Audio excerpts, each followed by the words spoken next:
مثنوی معنوی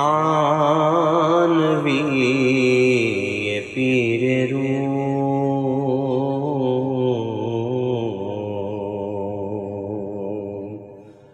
مثنوی معنوی پیر روم،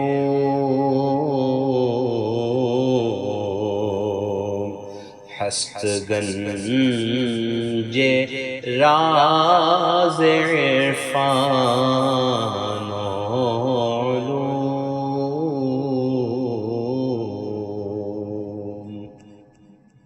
بسم اللہ الرحمن الرحیم، الحمدللہ رب العالمین، والصلاة والسلام علی سیدنا و مولانا محمد سید الانبیاء والمرسلین وعلی آلہ واصحابہ اجمعین، اما بعد۔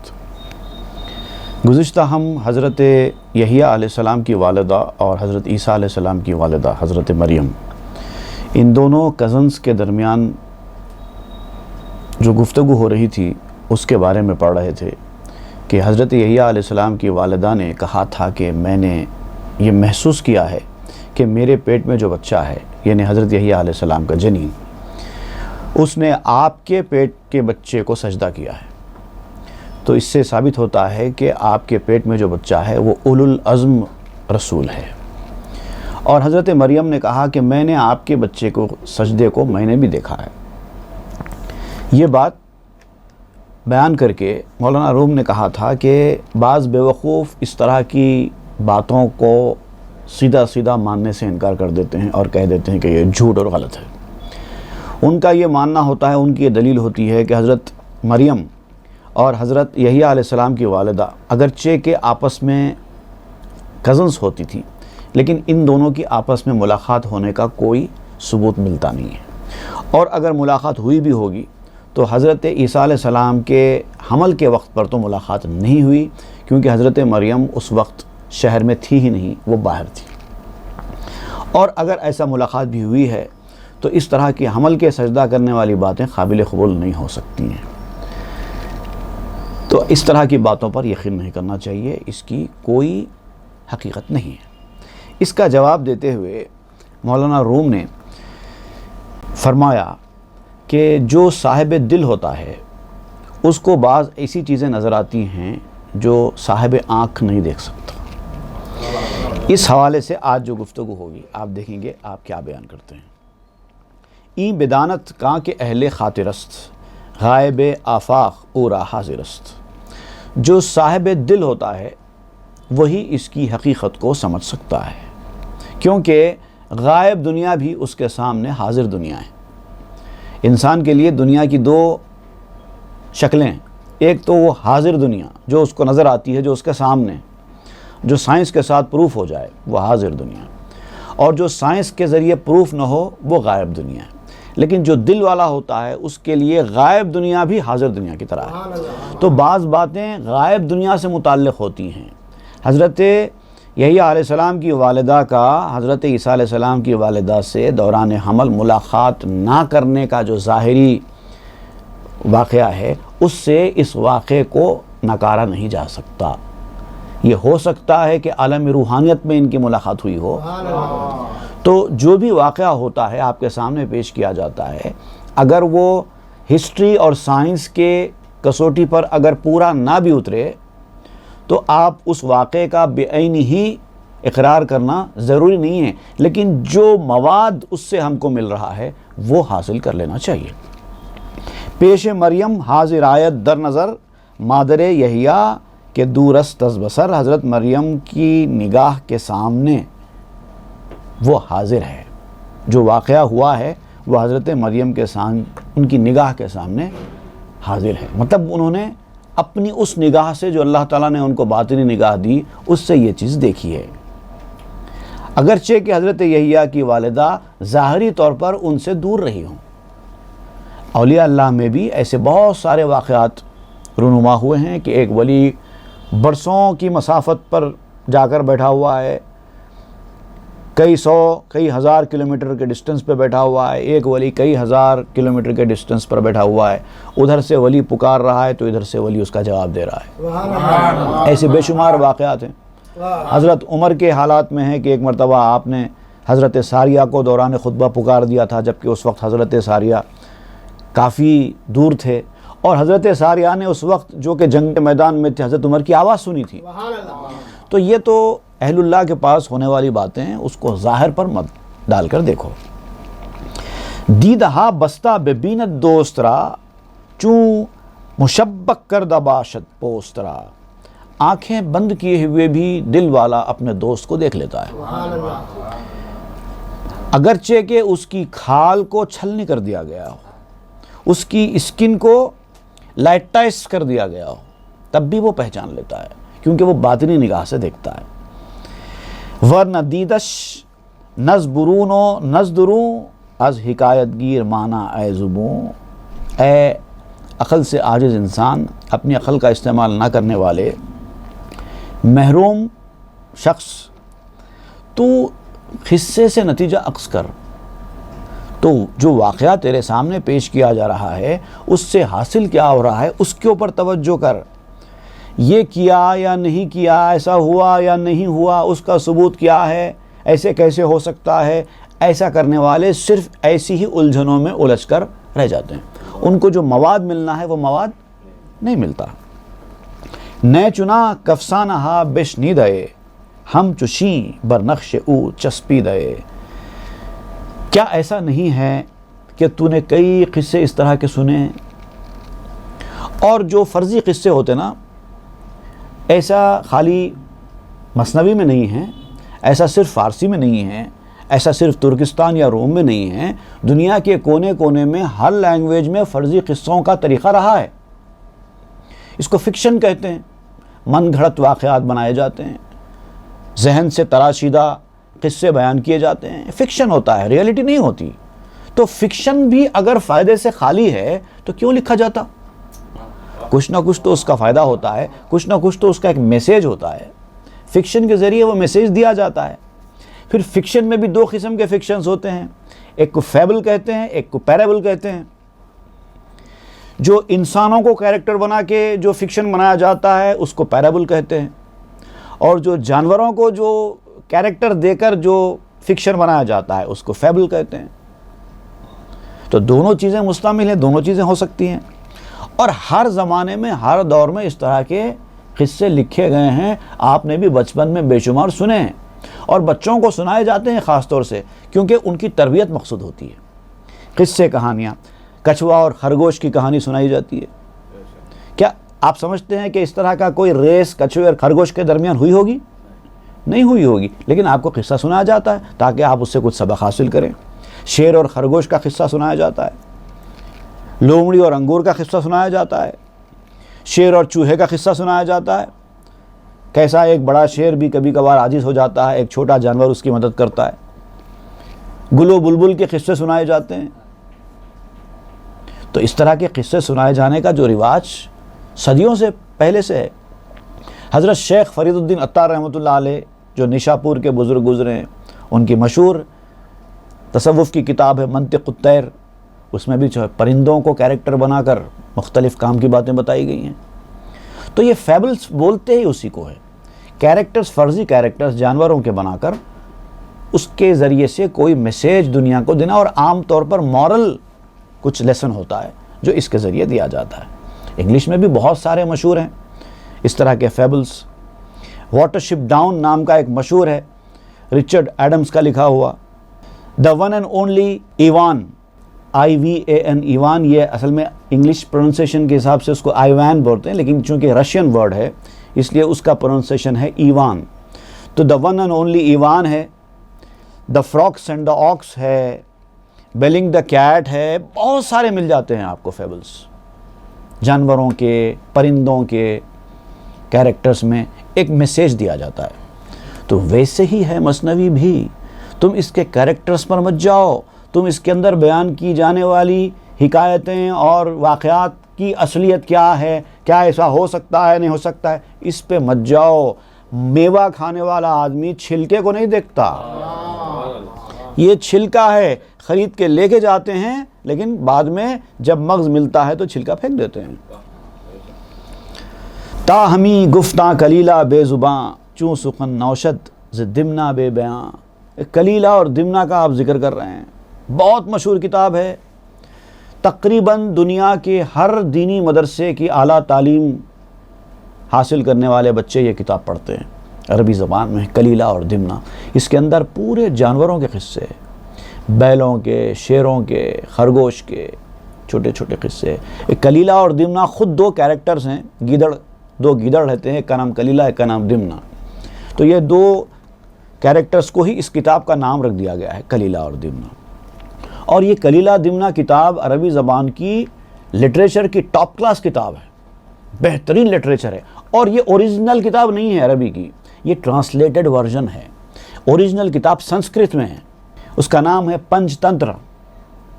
پنچ تنترا کو عربی میں ٹرانسلیشن کیا گیا ہے، ابن مقفع نام کے ایک عربی کے ادیب تھے، انہوں نے اس سنسکرت کتاب پنچ تنترا کا عربی میں ترجمہ کیا اور بہت شاندار ترجمہ کیا ہے۔ یہاں ہمارے پاس بھی، ہمارے شہر میں بھی بڑی جامعات میں نصاب میں یہ کتاب شامل ہے۔ کیا ہے وہ؟ کلیلہ اور دمنا۔ یہ کیا ہے؟ یہ بھی ویسی کہانیوں کی کتاب ہے، کلیلہ بھی بے زبان، دمنا بھی بے زبان، لیکن دونوں بات کر رہے ہیں اور واقعہ آگے بڑھ رہا ہے۔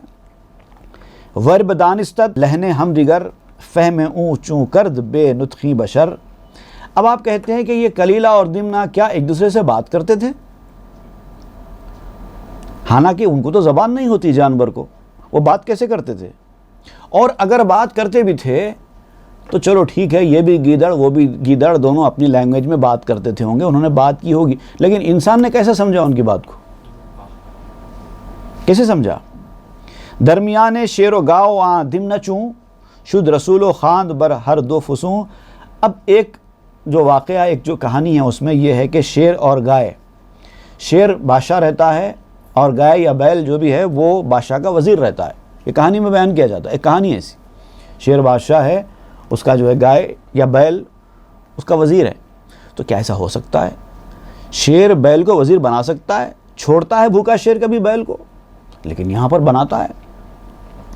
تو اس طرح سے یہ شیر اور گائے کے درمیان پھر ایک دمنا جاتا ہے، گیدڑ جاتا ہے قاصد بن کر، میسنجر بن کر اپنا میسیج پہنچاتا ہے۔ یہ کیا تماشا ہو رہا ہے؟ یہ کوئی حقیقت پر مبنی باتیں ہیں؟ اور جا کر وہ ان دونوں کے اوپر منتر پڑتا ہے۔ کیا جانوروں میں بھی یہ منتر فسونی ہوتی ہے؟ چوں وزیر شیر شد گاوے نبیل، چوں ز اکس ماہ ترساں گشت پیل۔ موٹا بیل شیر کا وزیر کیسے بن گیا؟ جبکہ موٹا بیل دیکھتے ہی شیر تو جھپٹ پڑتا ہے اس کے اوپر، اس کا وزیر بن جاتا ہے۔ اور ایک واقعے میں ہے کہ ہاتھی نے چاند کے عکس کو دیکھا تو دیکھ کر ڈر گیا۔ ہاتھی چاند کے عکس کو دیکھ کر کیسے ڈرتا ہے؟ تو یہ جو ساری باتیں کلیلہ و دمنا میں بیان کی گئی ہیں، یہ سب من گھڑت اور جھوٹی باتیں ہیں، لیکن فیبلز میں ایسا تو ہوتا ہی ہے۔ ای کلیلہ دمنا جملہ افتریست ورنہ کئے بازاق لق لق رامریست۔ یہ کلیلہ اور یہ دمنا یہ سب جھوٹی باتیں ہیں، ورنہ یہ کوے کا لق لق سے کیا اختلاف ہو سکتا ہے؟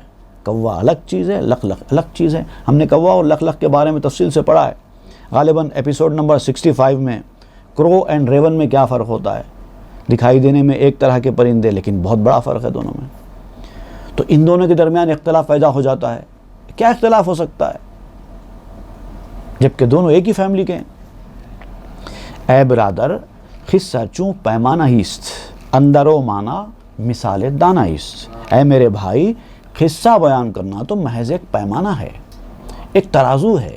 جیسے آپ اناج لینے کے لیے بازار کو جاتے ہیں، دکان پہ جاتے ہیں، تو وہ اناج پہلے ترازو میں ڈالتا ہے۔ ترازو سے کیا تعلق ہے اناج کا؟ وہ پیمانہ ہے۔ جب پیمانے پر اناج کا کام ختم ہو جاتا ہے تو پیمانے میں سے اناج کو نکال لیتے ہیں، آپ لے کے جائیے گھر کو۔ تو ویسے یہ قصے کہانیاں بیان کرنا بھی ایک قسم کا پیمانہ ہے، ایک قسم کا آلہ ہے، ایک قسم کا انسٹرومنٹ ہے، ایک قسم کا ٹول ہے جو آپ کے اندر بات کو پہنچانے کے لیے استعمال کیا جاتا ہے۔ ایک بار بات اندر پہنچ گئی تو اب اس کی ضرورت ہی باقی نہیں رہی۔ یہ دانے کی طرح ہے، اس کے اندر جو معنی ہے وہ دانے کی طرح ہے۔ دانے سے مطلب رکھو، چھلکے سے مطلب کیوں رکھتے ہو؟ دانے معنی بگیرت مرد عقل نن گرت پیمانہ را گرگشت نخل۔ عقل مند انسان وہی ہوتا ہے جو دانہ لیتا ہے، پیمانے کی طرف دھیان نہیں دیتا، اگرچہ کہ پیمانہ اس کی آنکھوں کے سامنے آ جائے لیکن اس کو لائٹ لے لیتا ہے، کیونکہ اس کا مقصد پیمانہ نہیں ہے، دانہ مقصد ہے۔ اس کے بعد آپ بیان کرتے ہیں کہ اب شمع اور پروانہ اور گل و بلبل وغیرہ جیسے قصے ہیں، وہ قصے کیسے بیان کیے جاتے ہیں۔ ماجرائے بلبل و گل گوشدار، گرچہ گفتے نیست آجا آشکار۔ بلبل کا، گل کا یہ قصہ سنو، اگرچہ کہ یہ قصے بیان کرنے سے بھی گفتگو کلیئر نہیں ہوگی، لیکن کسی حد تک تم کو سمجھ میں آئے گا کہ کیسے واقعات بیان کیے جاتے ہیں، کیسے کہانیاں بیان کی جاتی ہیں اور کیسے بات کو سمجھایا جاتا ہے۔ ماجرائے شمع با پروانہ تو، بشنو مانا گزیز افسانہ تو۔ شمع کا قصہ ہے، پروانے کا قصہ ہے، یہ بھی سنو، قصے سنو، سن کے نتیجے نکالو، کون سے واقعے سے، کون سی حکایت سے، کون سے فیبل سے، کون سے پیرابل سے آپ کو کیا نتیجہ حاصل ہو رہا ہے۔ گرچہ گفتے نیست سرے گفت ہست، ہی بے بالا پر مپرچوں چغد پست۔ اگرچہ کہ بات چیت قابل توجہ نہیں ہے، جو قصہ سنایا جا رہا ہے وہ قابل توجہ نہیں ہے، اس کی جو حقیقت ہے وہ قابل توجہ ہے۔ اس قصے کے پیرائے میں، اس کہانی کے سائے میں جو بات تم کو بتائی جا رہی ہے اس پر توجہ کرو۔ اور جو اونچا اڑنے والے لوگ ہوتے ہیں، بڑے پرندے، ایگل، فیلکنز، ان کا طریقہ کار یہی ہوتا ہے۔ لیکن جو کہانیوں پر آ کر ٹکے ہوئے رہتے ہیں، یہ صحیح وہ غلط میں آ کر ٹکے ہوئے رہتے ہیں، وہ لوگ الو ہوتے ہیں، چغد کی طرح نیچے اڑتے رہتے ہیں، زیادہ دور جا نہیں پاتے۔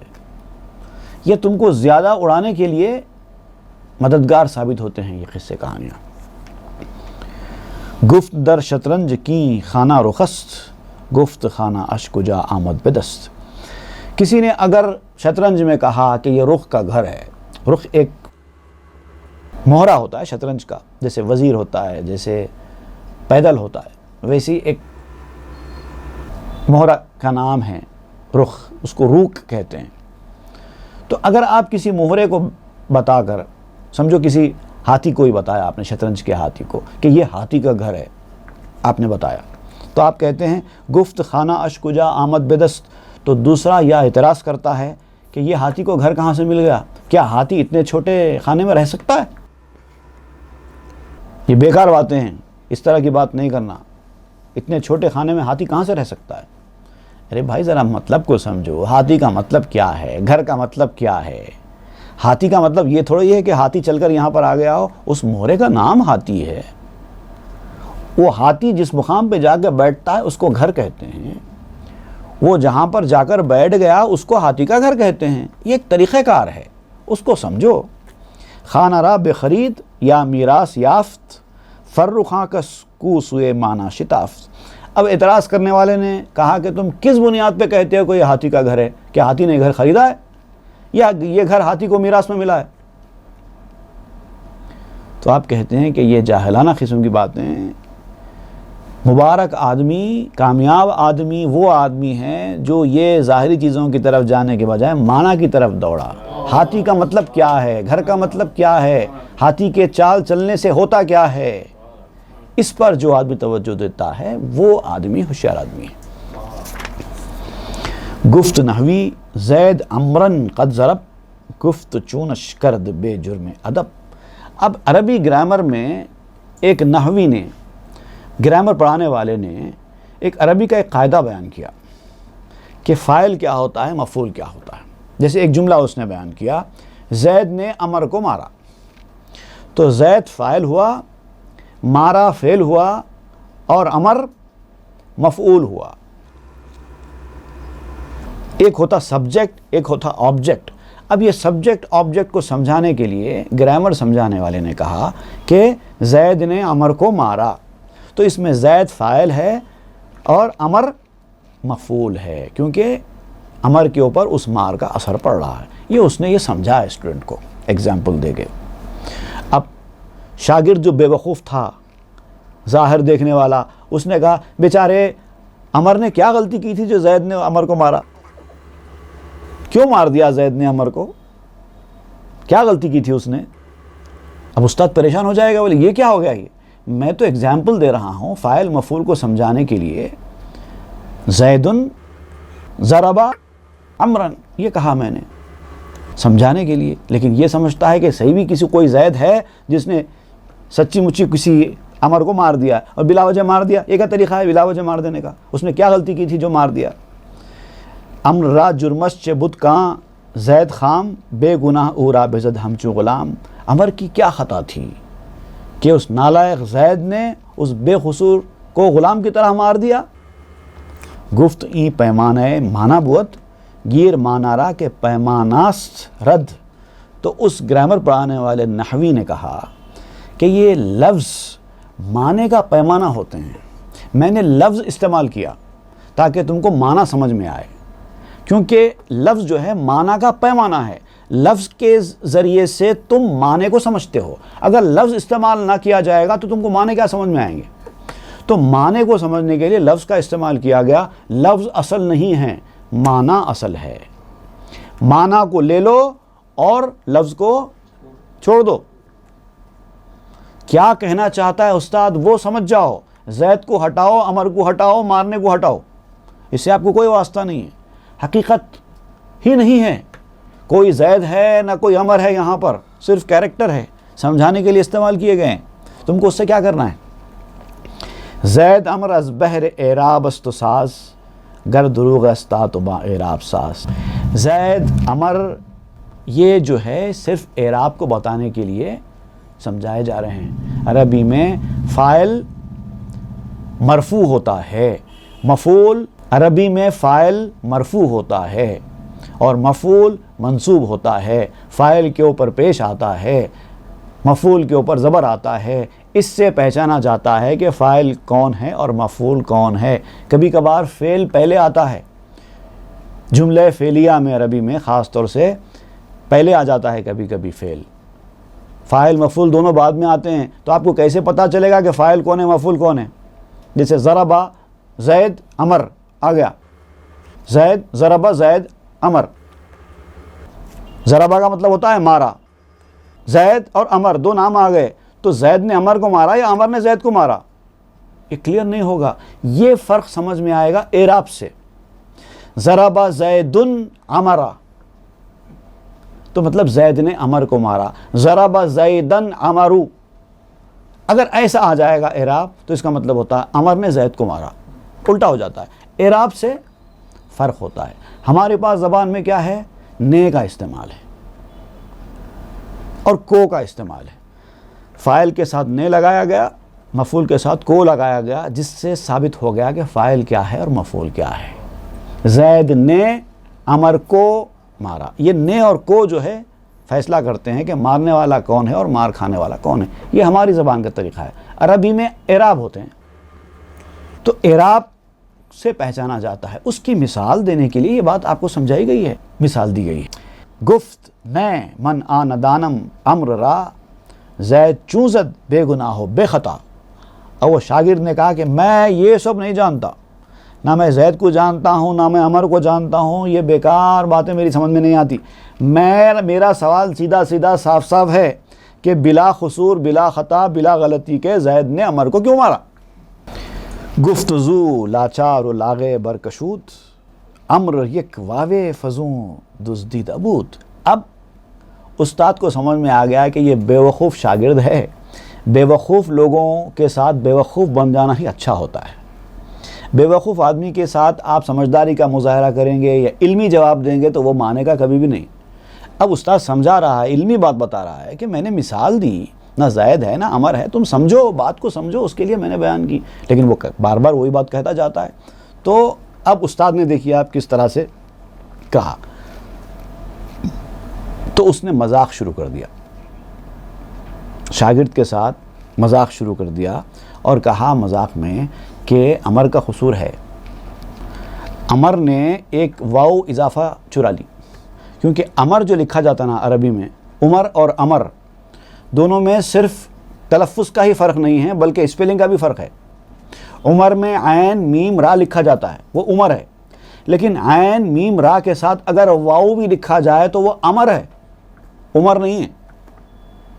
تو عمر میں اور امر میں اسپیلنگ میں فرق یہ ہے کہ عمر میں واو نہیں آتا اور امر میں واو بھی آتا ہے لیکن پڑھا نہیں جاتا۔ وہ واو فیصلہ کرتا ہے کہ یہ عمر ہے یا امر ہے، کیسے پڑھا جائے اس کو۔ جہاں پر بغیر واو کے لکھا ہوا ہو آپ اس کو عمر پڑھیں گے، جہاں واو کے ساتھ لکھا ہوا ہو وہاں پر آپ اس کو امر پڑھیں گے، واو نہیں پڑھا جائے گا، سائلنٹ رہے گا۔ تو اس کے حوالے سے آپ بات کر رہے ہیں، چونکہ امر نے ایک واو اضافہ چرا لیا ہے، اسی لیے زید نے اس کو مارا۔ کدھر سے لے کے آ لیا تو یہ واو؟ کیوں لا لیا واو؟ تیرا واو کا کیا کام ہے تیرے نام کے اندر؟ اسی لیے اس نے مارا۔ زید واقف گشت دزدش را بزد چونکہ از حد برد اورا حد سزد۔ تو اب زید کو پتہ چل گیا کہ عمر نے واو چرا لیا ہے، تو اس نے اس چوری کی سزا کے طور پر اس کو مارا، کیونکہ وہ حد سے بڑھ گیا۔ چوری کرنا نامناسب بات ہے، کوئی بھی چیز کی چوری نہیں کرنا چاہیے، اس لیے اس کو مارا گیا ہے۔ تو ایسے لوگوں کے ساتھ ایسا ہی جواب دینا چاہیے۔ جو لوگ معنی کو نہیں سمجھتے، عقل مندی کا مظاہرہ نہیں کرتے، لفظ کے پیچھے بھاگ جاتے ہیں، ان کے ساتھ ایسا ہی جواب مناسب ہوتا ہے۔ جاہل کو جاہلانہ جواب ہی زیب دیتا ہے۔ گفت اینک راست پذرفتم بجاں کج نماید راست در پیش کجاں۔ تو اب شاگرد نے کہا کہ اب میری بات سمجھ میں آ گئی ہے، میں نے مان لیا ہے کہ ٹیڑھے لوگوں کو بات ٹیڑھے طریقے سے ہی سمجھانی پڑتی ہے۔ سیدھے لوگ ٹیڑھی بات نہیں سمجھتے، ٹیڑھے لوگ سیدھی بات نہیں سمجھتے۔ گر بگوئی احولیرا مہ یکیست گویدت نے دوست در وحدت شکیست۔ اگر تو کسی بھینگے انسان سے، کنڈے انسان سے کہے کہ چاند ایک ہے، تو وہ کہے گا اے دوست چاند کے ایک ہونے میں شبہ ہے، کیونکہ کئی بار مجھے دو نظر آتا ہے، کیونکہ میں کنڈا ہوں۔ یہ نہیں کہتا کہ میں کنڈا ہوں، بھینگا ہوں، بلکہ یہ کہتا ہے کہ کبھی ایک نظر آتا ہے، کبھی دو نظر آتا ہے، اس لیے اس کے ایک ہونے میں شک ہے۔ ور برو خندت کسے گوید دوست راست دارت ای سزائے بدخواست۔ اور اگر اس سے کوئی مذاق کرے اور کہے کہ چاند دو ہیں، چاند ایک نہیں ہیں، چاند دو ہیں، تو وہ یقین بھی کر لے گا، کیونکہ اس نے کئی بار چاند کو 2 بار دیکھا ہے۔ تو اس کے سامنے اگر کوئی مذاق میں بھی یہ کہے کہ نہیں چاند 2 ہے، وہ یقین کر لے گا۔ ایک میں حجت کرے گا، 2 کو یقین کر لے گا، کیونکہ یہ بد خصلت کی یہی سزا ہے۔ اس کے ساتھ ایسی گفتگو کرنی چاہیے۔ بر دروغاں جمع می آیت دروغ للخبیثات الخبیثوں زد فروغ۔ جھوٹوں کے لیے جھوٹ جمع ہو جاتا ہے۔ جھوٹے لوگ جھوٹے لوگوں کی باتوں پر ہی بھروسہ کرتے ہیں، سچے لوگ سچے لوگوں کی بات پر ہی بھروسہ کرتے ہیں۔ جیسے آدمی کو ویسے آدمی کی دوستی، ویسے آدمی کی صحبت ہی اچھی لگتی ہے، ان کے ساتھ ویسی ہی گفتگو کرنی چاہیے۔ جاہلوں کے ساتھ علمی گفتگو کرنا علم کی توہین ہے۔ انسلٹ مت کرو اپنے علم کی، اہل علم سے بات کرو، علم کی، جاہلوں سے بات مت کرو۔ خبیث، جیسے کہ قرآن مجید میں آیا ہے الخبیثون للخبیثات، خبیث لوگ، خبیث مرد خبیث عورتوں کے لیے ہی بنے، خبیث عورتیں خبیث مردوں کے لیے ہی بنی ہیں، جیسے کو ویسا ملتا ہے۔ یہ بات واضح ہے، صحبت جیسے کو ویسی ملتی ہے۔ اچھے لوگ اچھے لوگوں کی طرف ہی راغب ہوتے ہیں، برے لوگ برے لوگوں کی طرف ہی راغب ہوتے ہیں، جاہل جاہل کی طرف ہی راغب ہوتا ہے، عالم عالم کی طرف ہی راغب ہوتا ہے۔ دل فراخاں را بود دستے فراخ چشم کوراں را اثار سنگ لاخ۔ فراخ دل لوگ جو ہوتے ہیں، جن کا دل بڑا ہوتا ہے، ان کا ہاتھ بھی بڑا ہوتا ہے۔ جن کا دل بڑا ہے ان کا ہاتھ بھی بڑا ہے، وہ ہاتھ روکتے نہیں ہیں۔ They whose hearts are wider have wider hands۔ چشم کوراں را اثار سنگ لاخ۔ اندھے لوگوں کے لیے ان کی قسمت میں پتھریلی زمین ہے اور ٹھوکریں، کیا کریں؟ They whose eyes are blind have to stumble on stony ground۔ یہ ان کی قسمت ہے، کیا کریں؟ ان کو چھوڑ دو ان کے حال پہ. ہر کے او جن سے دروغست ہے پسر، راست پیش او نباشد معتبر. اے بیٹا، جو جھوٹ کا ہم جنس ہے، جھوٹ اور وہ دونوں ایک جنس کے ہو جاتے ہیں، سچ اس کے شایع نشان ہوتا بھی نہیں ہے. وہ جھوٹ سے ہی اس کا پیٹ بھرے گا. جس کو حرام کی کمائی کھانے کی عادت ہو جائے، اس کو حلال کی کمائی سے پیٹ نہیں بھرتا، سیٹسفیکشن ہی نہیں ہوتا. جب تک حرام منہ میں جائے گا نہیں، اس کو سیٹسفیکشن ملے گا ہی نہیں. بالکل اس کے برعکس اچھے آدمی کا بھی وہی معاملہ ہے. جس کو حلال کی کمانے کی کھانے کی عادت ہے، حرام کی کمائی اس کو ہضم نہیں ہوتی، دل بے چین ہو جاتا ہے. ہر کرا دندان صدقے رست شد، از دروغ و از خباثت رست شد. جس کے سچائی کے دانت نکل آئے ہیں. دودھ کے دانت چھوٹے بچے کے ہوتے ہیں، وہ گر جاتے ہیں اور بعد میں بڑوں کے دانت آتے ہیں. تو ویسے ایک جھوٹ کے دانت ہوتے ہیں، وہ گرتے ہیں تبھی سچائی کے دانت آتے ہیں. تو جس کے سچائی کے دانت نکل آئے ہیں، وہ جھوٹ اور خباثت کی دانتوں سے آزاد ہو جاتا ہے. جیسے وہ بڑے لوگوں کے دانت اندر سے بننا شروع ہوتے ہیں، آہستہ آہستہ دودھ کے ہاتھ جھڑنے لگتے ہیں، آہستہ آہستہ پورے جھڑ جاتے ہیں. تو برائی کی خباثت کو جب تک آپ کے اندر سے نہیں نکالیں گے، سچائی کی فصل کہاں سے اگے گی؟ اس کے بعد آپ ایک بڑی عجیب و غریب حکایت بیان کر رہے ہیں. ایک بادشاہ کے سامنے ایک بہت بڑا انٹلیکچوئل آدمی تھا، عالم، صاحب دل، صاحب نالج. اس نے ایک مرتبہ بادشاہ کے سامنے کہا کہ ایک درخت ایسا ہے جو ہندوستان میں پایا جاتا ہے، اور اس درخت کا میوہ جو بھی ایک مرتبہ کھا لے وہ کبھی مرے گا نہیں، اور وہ درخت انڈیا میں ہوتا ہے. اب یہ کہاں کا واقعہ ہے؟ یہ روم کا یا ترکی کا؟ وہاں کا بادشاہ ہے. اس سے کہا گیا کہ انڈیا میں ایک ایسا جھاڑ ہے کہ وہ جھاڑ کا میوہ اگر کوئی ایک مرتبہ کھا لے تو وہ کبھی مرے گا نہیں. تو اب بادشاہ کیا کرتا ہے؟ یہ بات سن کے اپنے ایک قاصد کو، اپنے ایک وزیر کو اس کام پہ مامور کر کے انڈیا بھیجتا ہے کہ جاؤ ہندوستان کا چپا چپا چھان مارو اور مجھے وہ جھاڑ کا میوہ لا کر دو، اور اس کے لیے کتنی دولت کی ضرورت ہے میں بھیجتا جاؤں گا، پرواہ مت کرو، ڈھونڈ کے لاؤ مگر وہ جھاڑ. تو اس کا قاصد انڈیا آتا ہے، اور اس زمانے کا انڈیا تو اب کے انڈیا سے بڑا تھا. اب تو انڈیا صرف کشمیر سے کنیا کماری تک ہے. اس وقت تو سندھ کا علاقہ، پاکستان جو اب ہے وہ بھی انڈیا میں تھا، اور بنگلہ دیش کا علاقہ وہ بھی انڈیا میں تھا، غالباً نیپال بھی انڈیا میں تھا، سری لنکا بھی ایک دور میں انڈیا میں تھا. بہت بڑا انڈیا تھا. تو پورے انڈیا کے سب کانٹیننٹ، پورا سب کانٹیننٹ اس نے چھان مارا، وہ جھاڑ کہیں نہیں ملا. اس کے بعد پھر اس کی ملاقات ایک شیخ سے ہوئی.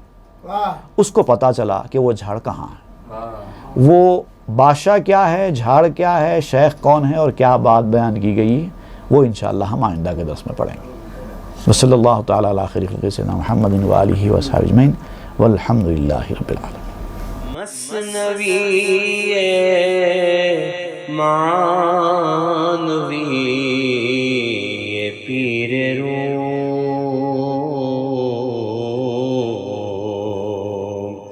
ہست گنج راز عرفان.